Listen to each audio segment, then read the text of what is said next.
Biz Yetimler Vakfı olarak her daim Gazze ileydik. Açıldığımızdan bu yana elhamdülillah Gazze her zaman bizim ilgi duyduğumuz, yardım etmeye çalıştığımız bir topraktı. Çünkü Gazze Mescid-i Aksa'yı barındırıyordu. Çünkü Gazze ikinci kıblemiz olan Mescid-i Aksa'yı sahipleniyordu. Bizim de onu sahiplenmemiz artık bizim için bir zorunluluktu. Malumunuz bugün TV'lerde, sosyal medyada Gazze'deki insanların vahşice zulüm edildiği ve o Gazze'deki insanların öldürüldüğünü her birimiz şahit ediyoruz. Bunun yanında kardeşlerimiz açlıkla, susuzlukla imtihan ediliyorlar. İlaç bulunmuyor, hastaneler bombalanıyor ve bu kardeşlerimiz bu görüntüleri televizyonda gördüklerinde buna karşı duyarsız olamıyorlar. Çünkü insan olmanın gereğidir o görülenlere karşı duyarsız olmamak.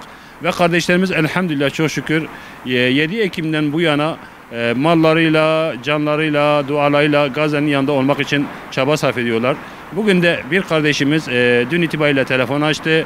Gazze'deki durumu gördüğünü söyledi.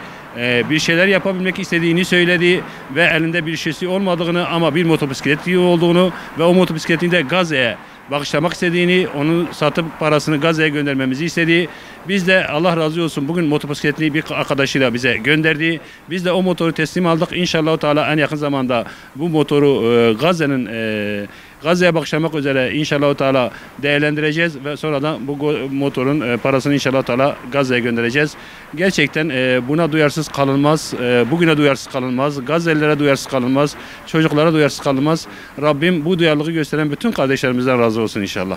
Bize bu motosikleti bağışlayan kardeşimiz de şu anda Mekke'de, şu anda Kabe'de duasıyla Gazze'li kardeşlerimizin yanındaydı ama o da bunu çok iyi biliyordu. Sadece duayla bu olmuyordu ve o dualar esnasında da bizi aradı ve bu motorunu Gazze'lilere bağışladı. Rabbim kardeşimizin ömresini de kabul etsin.